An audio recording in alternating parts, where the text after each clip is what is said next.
Hello, everyone. Welcome to Magicians Without Borders, episode 34. We're going to be talking about reaping what we sowed. So that saying, we're going to talk about it with Tom Verner, who's here with us today. But before we get started, as always, wanted to remind you that we are on Patreon. We are pushing this Patreon link because we want you to engage with what we're doing, and we're eager to show you what we've done. So this is a new way to support Magicians Without Borders. So if you want to support us, but have not found a way to do it, this is a very interesting and new way to do it because Patreon allows us to interact with our supporters. So here it is, patreon.com/magicians /MWB, and you will get redirected to our Patreon page. And as always, if you want to learn magic, please visit learn.magicianswithoutborders.com. Why? Because there is a self-guided video magic course that you can access. You can learn magic from Tom Verner directly and Jan Fredericks, the founders of Magicians Without Borders. And if you go there, you can get this course and keep it.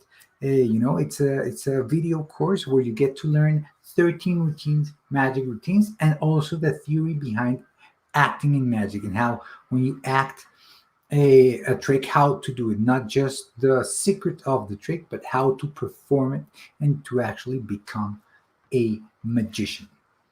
That's it. And always remind you, the last Wednesday of every month, it's our mailbag episode. So if you have questions or comments, please email them at podcast@magicianswithoutborders.com or tweet them at magicianswb.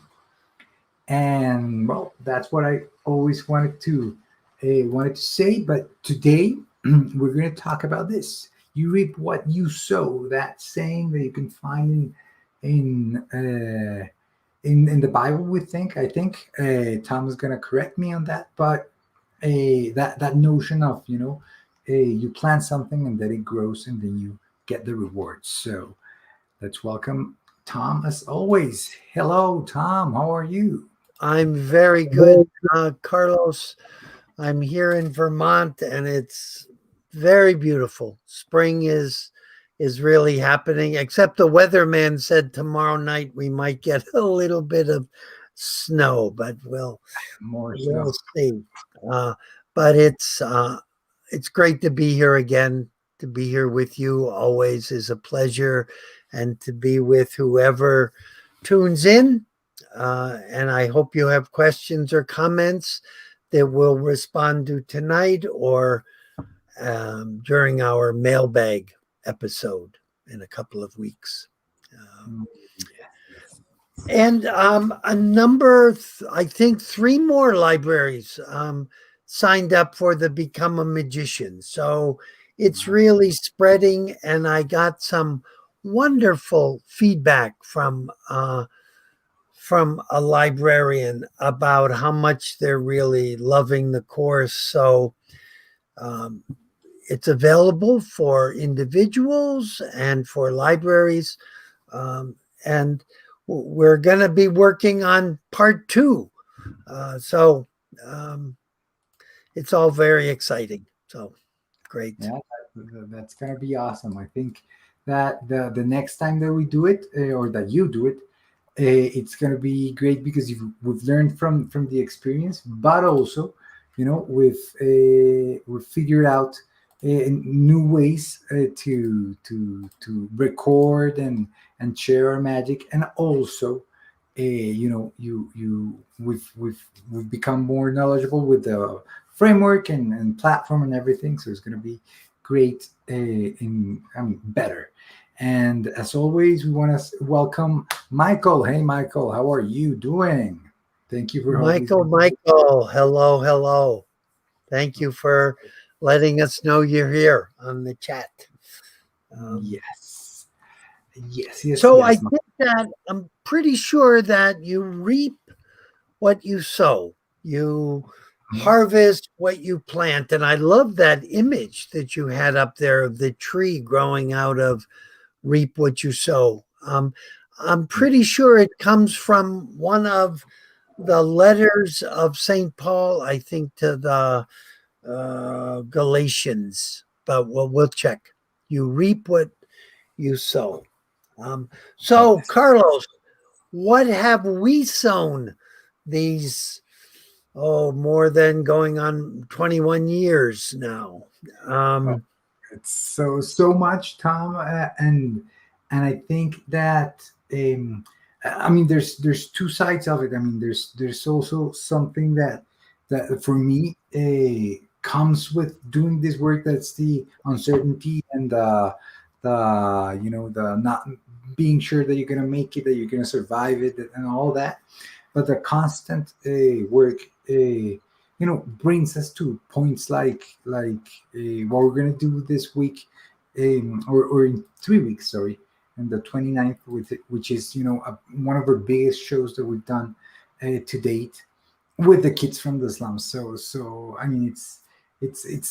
ups and downs, but as you said, as we were talking before, Tom, it's been such a wonderful journey, full of unexpected coincidences, and also little seeds that bring out great rewards. I'd like to talk about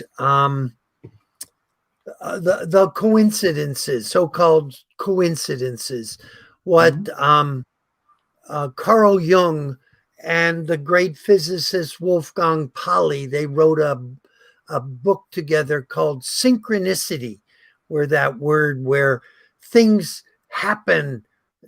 It looks like a coincidence, but it might actually have some kind of meaning. There are moments, there have been many of them in Magicians Without Borders, and Janet and I call them angel moments. It's somehow like there's some angel or some invisible hands orchestrating the activity.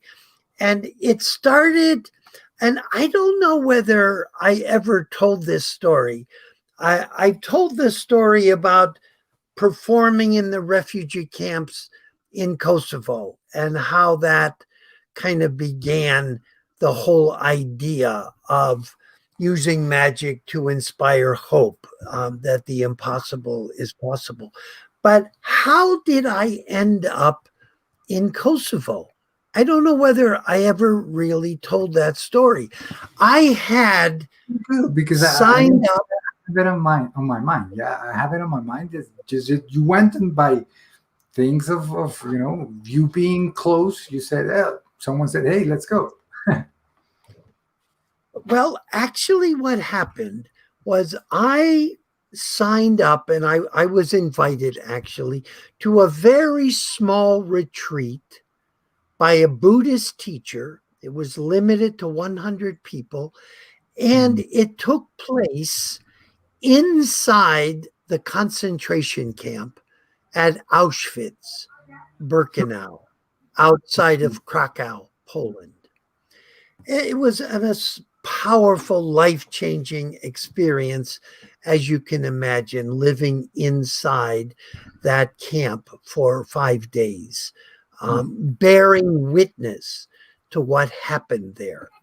So I had 2 weeks off from teaching, and I had 1 week before I had to be in Krakow to go to this retreat.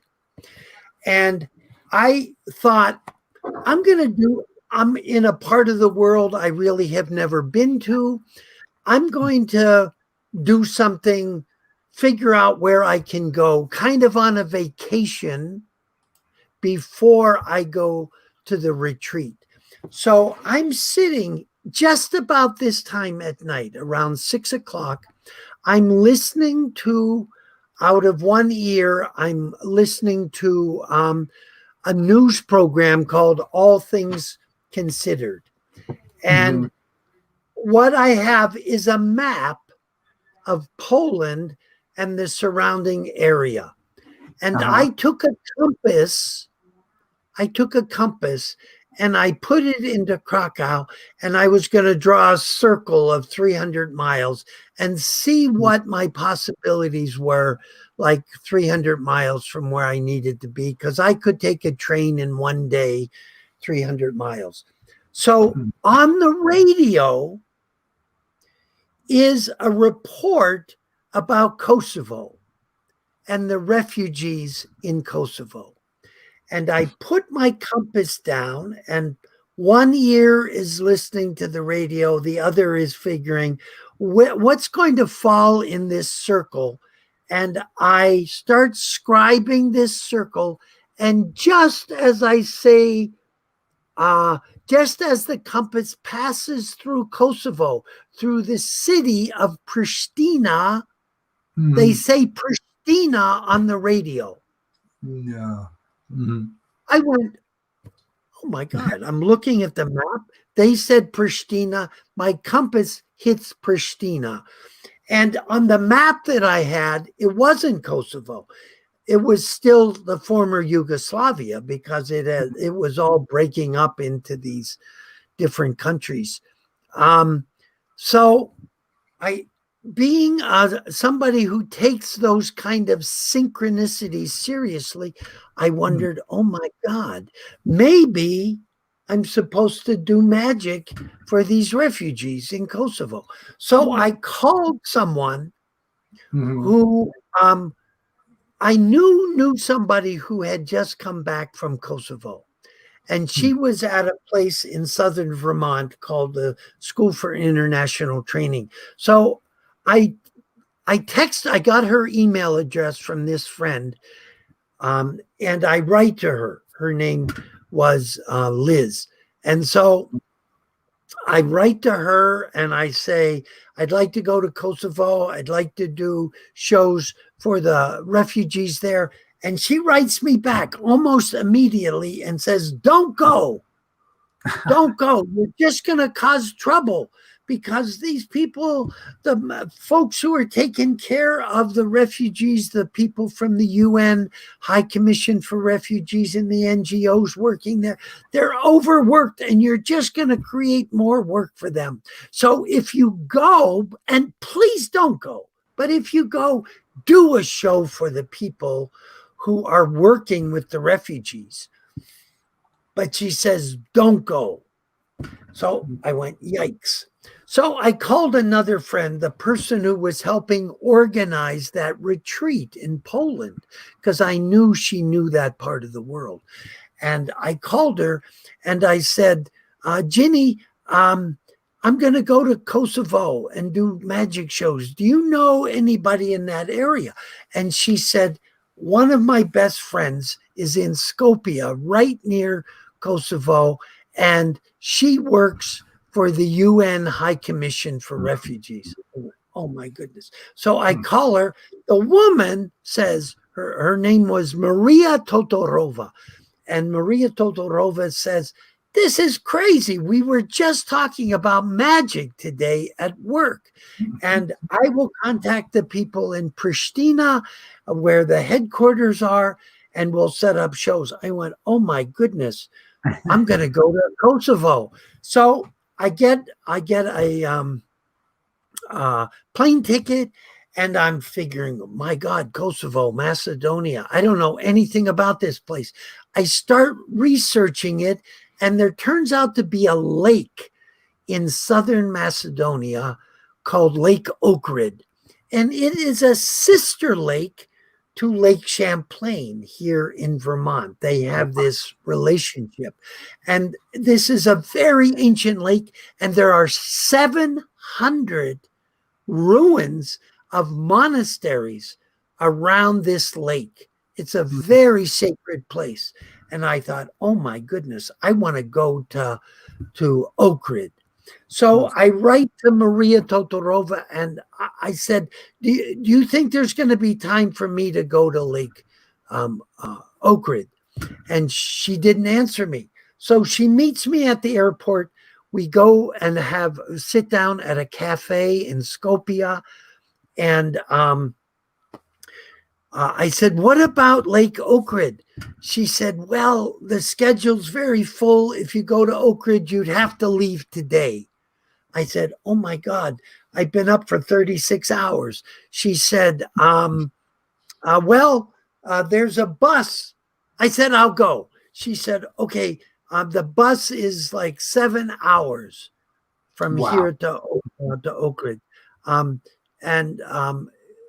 I said, well, that'll be good. I can sleep on the bus.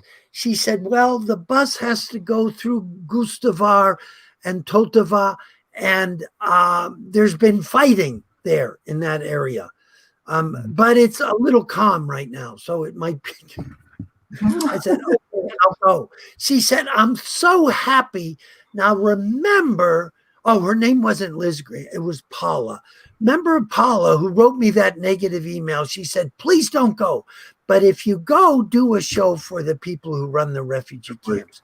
So Maria said, when I say I'll go to Ohrid, she says, that's great, because there's a big, of all the people who run the refugee camps, and they said they would put you up in exchange for a magic show.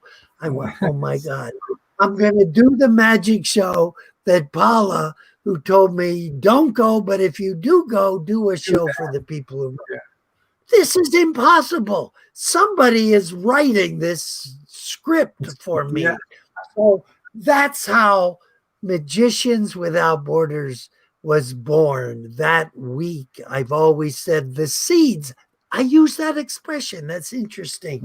The seeds for Magicians Without Borders were planted that week, and we have reaped what we sowed that week. So anyhow, that's the founding myth of Magicians Without Borders, was that compass going through.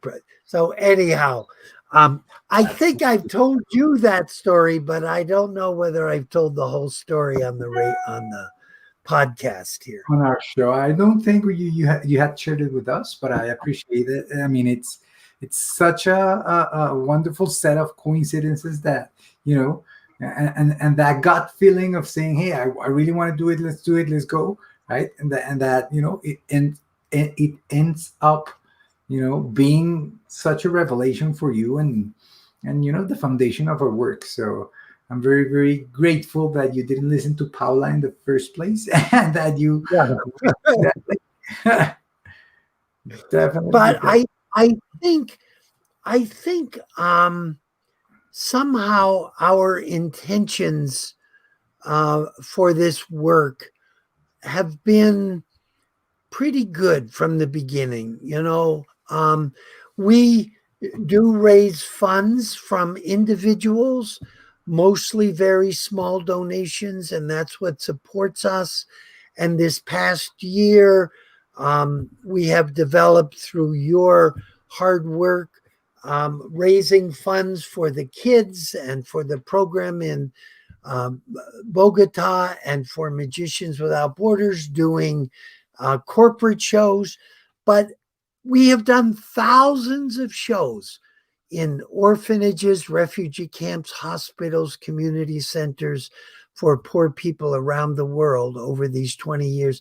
And we've never charged a dime for those shows, because I think we trust that the support is going to be there, because it's good work. Someone contacted me yesterday about starting a Magicians Without Borders group with a group of Abnaki, Native American people who live on a very poor reservation in northwestern Vermont. And I said, I would love to start a group there. And she said, well, what will you charge to start a Magicians Without Borders group there? And I said, we won't charge anything. And I said, if the people want to make a little donation to Magicians Without Borders, that's fine, but we don't charge for that kind of thing. And she was amazed, and I think we've been true to that from the beginning. And I think we sowed that, and it keeps bearing fruit, sprouting and bearing fruit, So cool, Tom.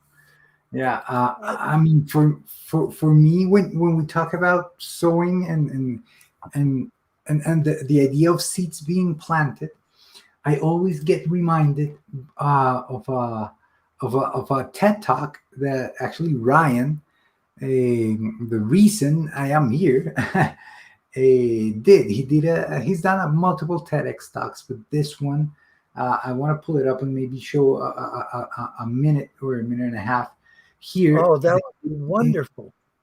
He did in December, it was uploaded in December 2nd of 2016, and he's talking about the idea of reaping what you sow. He's talking about the idea of planting seeds of sustainability, of how we can make sure that the work continues, and that that whole TED talk is amazing. So I'm just going to leave it in the comments. The TED talk of Ryan, which I think it's pretty interesting. But I wanted to just put on a little bit so that we can see just how he talks about this, and we'll just hear him talk a little bit, and then we'll comment on it, and we'll continue talking about the idea of what we sowed right in this upcoming in this past years. Okay, so here is Ryan talking about that magic taught him how to believe in himself. And that's what we do. We plant seeds, we nourish them, so that way they can grow.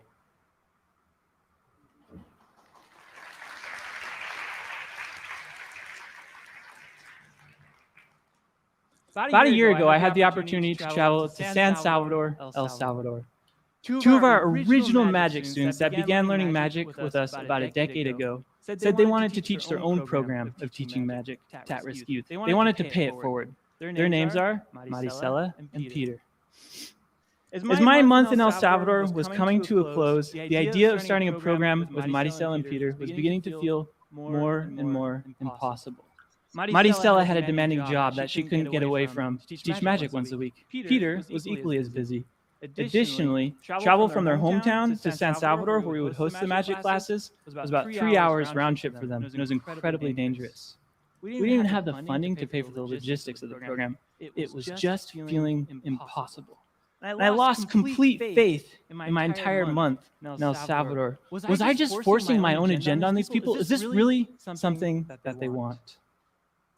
But then I reminded myself, magic requires faith, just like this. Requires the ability to suspend all rational judgment and to believe in something much more powerful than ourselves. And when I reflected on this, that one night, just days before I left El Salvador, almost overnight, everything magically came together. Maricela had a job change that would then allow her to teach the magic classes. Peter cut back on his commitments, and we received an anonymous donation specifically for that program. And just like that, it all came together. Now, almost a year and a half later, Maricela and Peter have been teaching the same group of students magic on a weekly basis. They perform numerous shows, large events, and they've even made national headlines. We could not be more proud of Maricela and Peter, as well as their students. And see, all of this, it began with a dream, and it began with a seed that Tom planted nearly a decade ago by teaching Maricela and Peter magic. I returned to El Salvador to work with Maricela and Peter to nourish that seed that Tom planted. And now that Maricela and Peter are nourishing that seed, they're turning it into a beautiful flower. So cool, so cool. And that, see that concept of, things coming or magically coming together, right? Unexpectedly. But we need to be ready, right? Like we're working on stuff, and then something appears, and I mean that TEDx talk of Ryan is very good. He's done several, but this one, and it comes to mind with this subject of reaping what you sow, because I mean, he talks about you 10 years ago on that day, teaching Maricela and Peter, doing the campamentos, and planting that seed, and you kept nourishing it because you kept going and you kept going, and then Ryan got involved, and then I went there, and then we kept pouring water in it, or nourishing it, and then it grew, and now, I mean, on that day, Peter and Maricela were the teachers of a new project. That was, I mean, that's so cool to see that, right? And as we've talked before, it's so fulfilling to see one of our students now being an alumni, right? And then just having them just say, I want to pay it forward. I want to be the teacher. I want to give them the opportunity that someone gave me.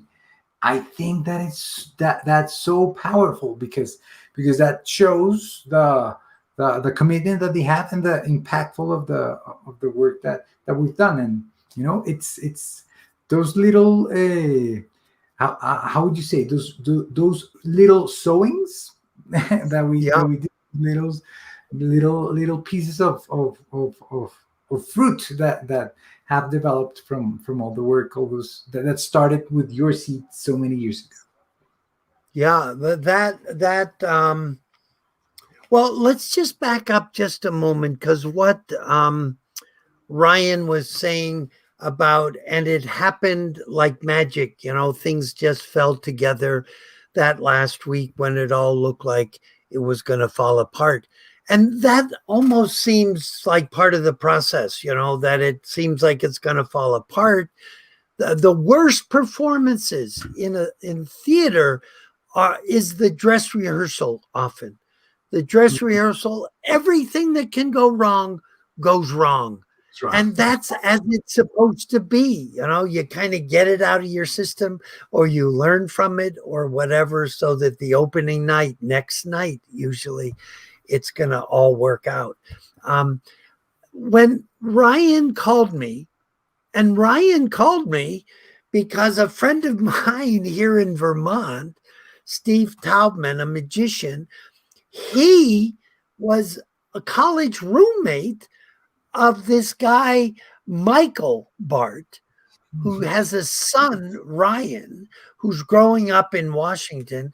And Steve tells Ryan about Magicians Without Borders, and Ryan calls me and talks about, and then he calls me and says, I just got a Fulbright scholarship to, and I'm going to go to Columbia, and I'd like to start a magic program there with some kids. And I said, that would be great. That'd be fantastic. So I hang up. I walk down my driveway. It takes me about 3 minutes to walk down my driveway to my mailbox. I open the mailbox, take out my copy of the International Brotherhood of Magicians monthly magazine, The Linking Ring. Who's on the cover? Gustavo Lorgia, the premier magician of Colombia. And I open it up and I read the interview with Gustavo in there. And he, as Carlos and the people who know, he's a third generation magician from a dynasty of magicians. And he says at the end of the article, he says, it's wonderful being, a famous magician, being a third generation magician, being so well known. But what I would really like to be able to do is learn how to use my magic to help the poor people in my own country, Colombia. I went, oh my God, that's just what I got off the phone 5 minutes ago. Someone wants to do that. So Gustavo Lorgia's email is at the end of the article. So I send him, I go back to the house. I went, oh my goodness, Gustavo, someone's coming. They want to start a program. We have to find a foundation where we can meet with kids. And within an hour, I get an email from his daughter who's studying in New York City filmmaking at one of my favorite universities, the New School for Social Research. And she says, my father wants to put all of his power and prestige behind this project. And I know a good foundation called Bella Flor. A friend of mine works there. It's in the Ciudad Bolivar slum. I'll contact them and put them. And it was like magic. And that, in a way, is what synchronicity and angel moments and the old magicians meant, that there are secret kind of forces going on in the world. And if we have good intentions and we align ourselves with those forces, we will reap what we sow, and good things will come from that.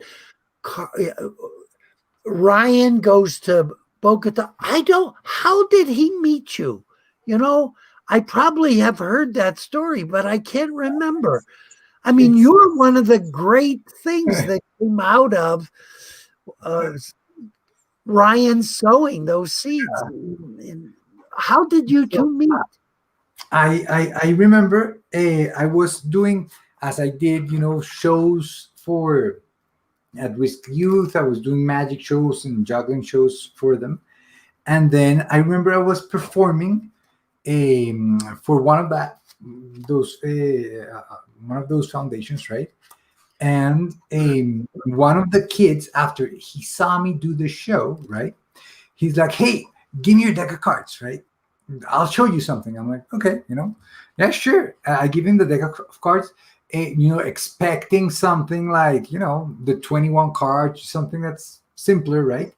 And he did the four bank robbers or something, right? Yeah, something simple. But he does this whole routine about a story and how he has this card that's magical, and the 5 is that your card? No, then the 5 talks to him, and he does this whole bit, and then the 5 finds my card, and then finds the 4 aces, and I'm like, you didn't like on that.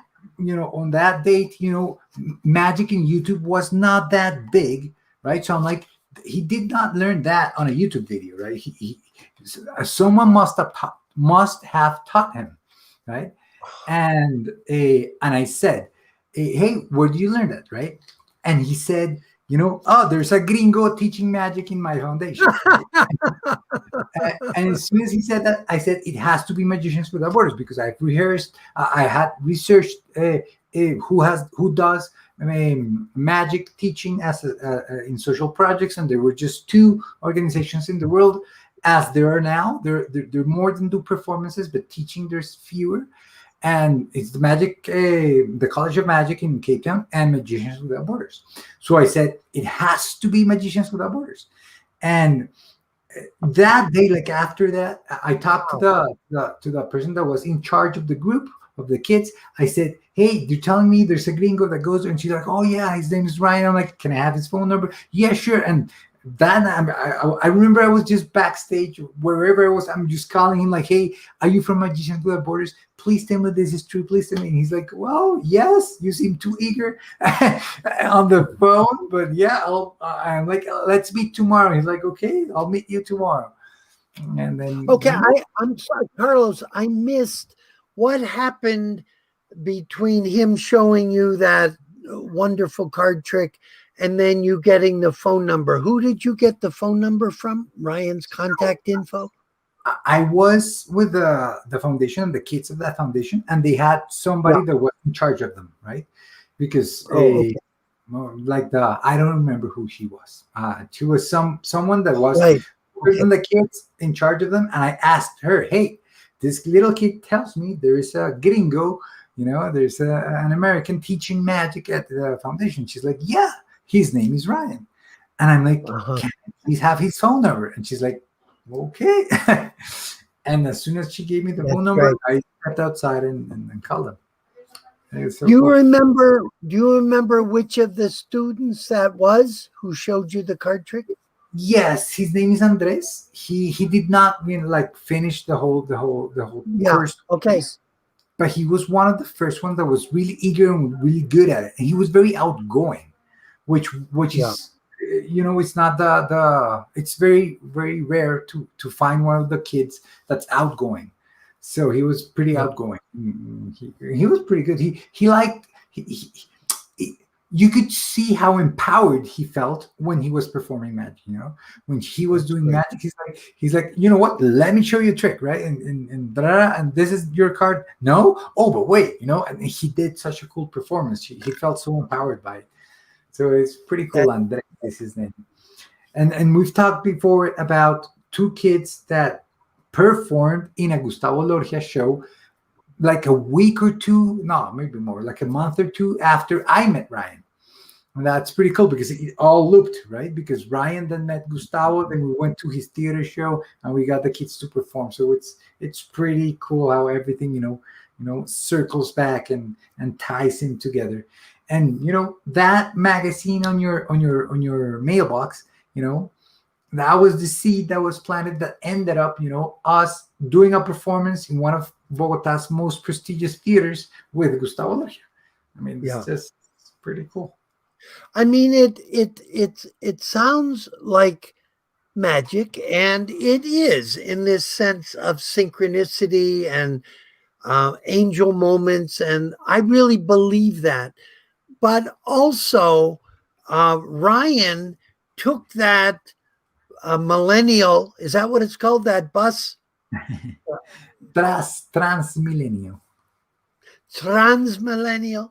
Like it took like over an hour to get there every day, and he had to take two buses and up the hill, and it was there's the seeds are planted, but you have to water them, you have to take the weeds out of the garden, you have to put fertilizer, the sun has to come out, it has to rain, all kinds of work has to happen also to make that seed flower and bear fruit. Yes, and I think that sometimes that plucking the weeds and watering, it's sometimes strenuous. Is that a word? Strenuous, Yeah. difficult. Yeah. So it's and you feel that a lot when you're in this kind of work week in week out. You feel the burden, right? You feel that it's not that cool all day, right? And some days are better than others and all of that, right? But then you start seeing things. For example, here in Bogota, Colombia, this Monday, so 2 days ago, this is recorded on Wednesday, we had our first virtual class with the kids of the year, because we've been so busy on lockdown. Actually, we are on lockdown right now, so that's why we had that virtual class, because we're in lockdown again. And before it was too hard to, I mean, it was, there's so many things, so much going on, right? And we had that class, and when you have it, you start feeling again that, oh, this is so cool, this is going to be so cool, this year is going to be so cool.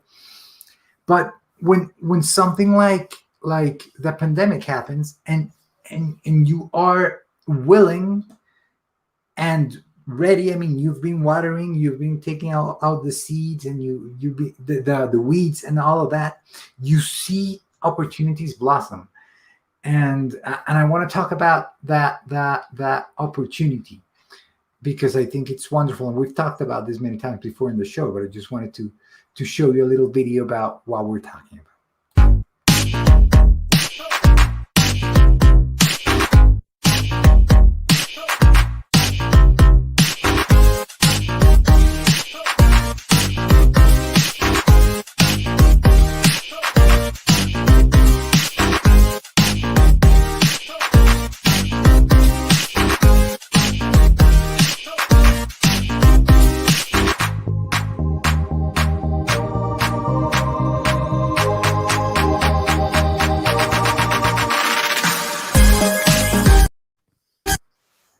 And so that this virtual corporate magic concept, it came because out of the pandemic, and it allowed us to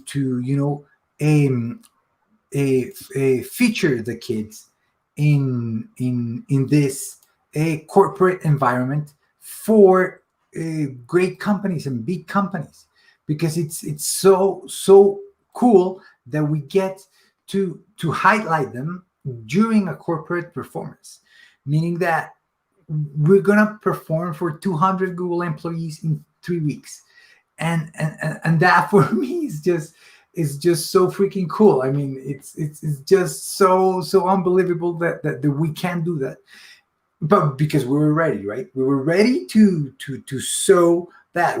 We had planted the seeds. We needed to do a new run of, hey, let's make a virtual show and get the data plans ready on their phones and have their place ready. And then, it kept building. And we now are able to deliver this experience with our students. So this is how the experience goes.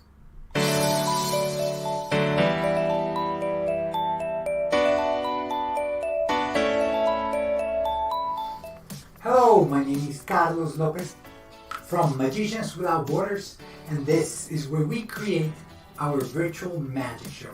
We would love to have you. We have multiple cameras where we can see magic different ways, even one for close-up.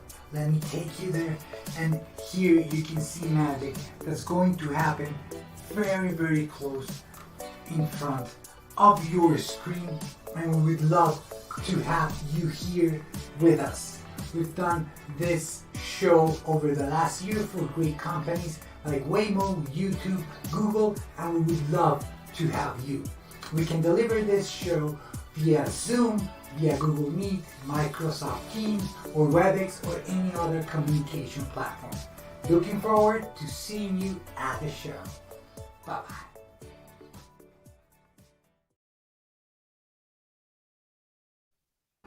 So we've been able to do that, and now we are, reaping the rewards of those seeds, which I know I'm very, very, very excited. But also this has come with its challenges, right? For example, this is the first time that we're gonna do this. They were gonna do this with the kids signing a contract, right? So they're signing a contract. Thank you, Michael, for saying that is awesome, and thank you, Tamara, for joining. Look, one of our students is here with us. Hello, Tamara. Hi, Tamara. And we're doing a contract now, right? So we're having them sign a contract, so with some responsibilities that they need to do this before and this many days before, and the day of the show they need to do this and have this ready and that ready, and it's growing, but it comes with its challenges. So it's fulfilling, but it's also challenging. And what's one of the things that Ryan coming to Colombia and meeting you, and that student of his coming and showing you that Magic 5 card trick, and then you meeting Ryan, all of that. What you have done is all your years of study of IT and your work in the corporate sector, and then leaving that, taking all that knowledge and experience with you and starting your own NGO, and then joining Magicians Without Borders and bringing your knowledge of IT. And then the pandemic comes, and it's just so wonderful, Carlos, that you've been able to do the magic of sleight of hand magic, as well as the magic of computers and technology, and you bring both of those together in a way that I could never have done, so it moves Magicians Without Borders forward and plants more seeds and reaps more benefits and more flowers and fruit. So thank you. I'm so honored to be doing this, and I love it. I wanted to ask you, Tom, if you've seen, as Ryan shared, and I did as well, of seeing the rewards or seeing the reaping, maybe seeing how you can reap reaping. That's right. In the verge of a hardship, or or when you are on a downhill, or when you're struggling, and then you see something that you can reap, and you're like reminded of how powerful this is. Well, we were I don't know, I'll just say what popped into my mind. Janet and I went to Ethiopia once, and we got there, and there had just been a presidential election, and we were going to a refugee camp in a car, a United Nations car. And we came up over a hill, and there were thousands of people running toward us on the street, and they were being chased by military vehicles, and they were shooting machine guns at them. Mm-hmm. And 40 people had been killed.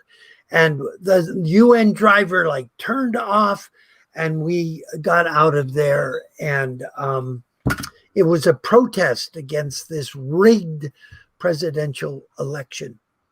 Mm-hmm. And the city, shut down in many ways. And the transportation and all of that. So we couldn't go to any of the refugee camps. And we were sitting for a couple of days. And I said to our man who was helping us from the United Nations, Mahari Maasho, I said, Mahari, isn't there some places, are there some little places in Addis Ababa where we were stuck? Because he had worked for the Red Cross for many years, and he knew lots of people. He said, well, maybe we could go to some orphanages. And he said, I know a couple of orphanages.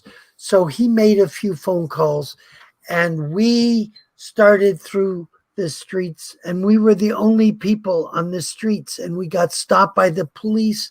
Happened to be a policeman that Mahari knew from the days when he was Haile Selassie's bodyguard, the emperor of Ethiopia. And the guy, he told him, he said, we're just going to bring some joy to some orphans. And the policeman not only let us go, but he got in his car and led us to the orphanage, with the sirens going and everything. So we started performing, we went there only to perform in refugee camps, but we couldn't get out of the city to go to the refugee camps. So we started performing in orphanages, and we'd go to one orphanage and they'd say, oh, they would love you over at St. Mary's Orphanage. And we go there. They would love you over at the Red Cross Orphanage and we ended up doing about 20 shows in 5 days, and in orphanages. And then that was like the second year of Magicians Without Borders, and we had just been committed to performing for refugees, but it opened. So it was just the first thing that came into my mind when you said, when something goes wrong and you can't do what you were planning on doing, something else comes up, Something else comes up. Yeah, and that's pretty cool. Pretty cool, Tom. Any other thoughts on that? On reaping what you saw.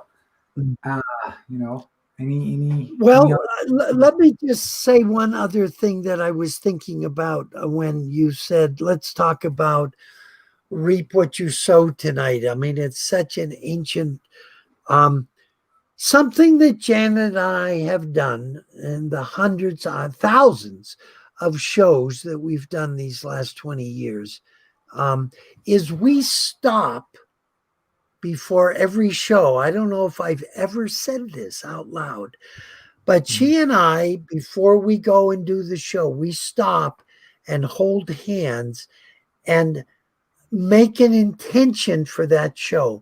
Like someone we know who's having trouble in their life, who's sick or going through a hard time or something. And we offer, like the Buddhists talk about, take whatever merit you get from doing some good deed and offer it to someone else. Turn it into like a prayer for someone else who's having a hard time physically, mentally, whatever. And then we think of someone, we say, this show is for Susie, or this show is for John, or this show is, and Nice. we do that. So that's another way that you can sow things, and hopefully, who knows, it's kind of magic, that how can something we're doing a show in Bangladesh affect someone in Chicago, Illinois, who's just suffering from, just got diagnosed with cancer. I don't know how that happens, but I think after all I've experienced, anything is possible.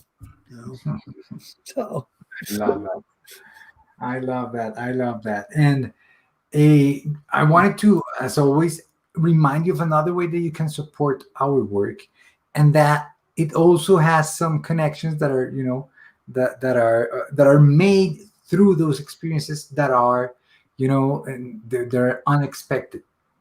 And it's through our store. You can go to store.magicianswithoutborders.com, and in that store you can buy the magic course to give it as a gift. So you can gift the Become a Magician course to whoever you want, but you can also have magic at home.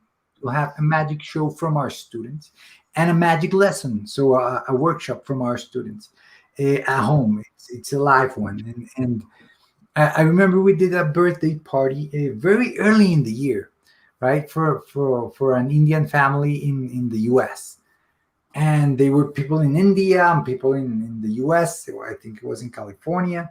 But when they saw the story, right, because they wanted a magic show, and we did a magic show, but when they saw the story, they got so connected that then they wanted to help out kids in the slums in Colombia. So through this medium, through the store, we connected people from the United States and India to help out a kid in the slums of Colombia. So it's just something that may seem disconnected, but through the work that we do, we're creating that, that temporary, at least, social tissue that would otherwise be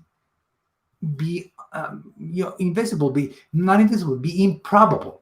The chances of somebody in California that comes from India helping out somebody in Colombia through a virtual environment, I don't know, it's just fun to see that that can happen. That it's just so I don't know what's the word. So I don't know. For me, it's mesmerizing. It's just you cannot believe that it's happening. So I don't know that happened. So, Tom, any last thoughts on our Reap What You Sow show?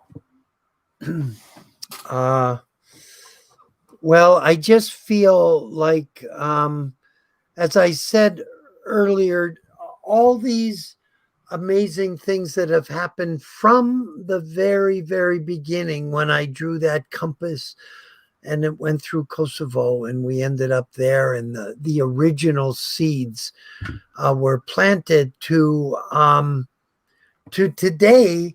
I just feel like I can't take, certainly can't take all the credit for what has happened. We certainly have people like you, angels like you, Carlos, and so many others that we've all worked together. And some of those invisible forces, I really believe are at work also. So that's all I have to say right now. Awesome, And Tom. I'm so grateful. Thank you, Tom. I am so honored and grateful as well. And thank you, everybody, for being here with us this week, talking about reaping what you sow. And I mean, it's been amazing. Let's continue on touch. So if you have any questions or comments, please do send them to podcast@magicianswithoutborders.com or tweet them at magicianswb or leave us a comment. And we can read those and interact with you on the last Wednesday of every month. In April, it will be on the 28th. That would be our mailbag episode. So it's been fun this week, Tom. See you next week, everybody. Okay, see Bye-bye. you. Bye-bye. Thank you.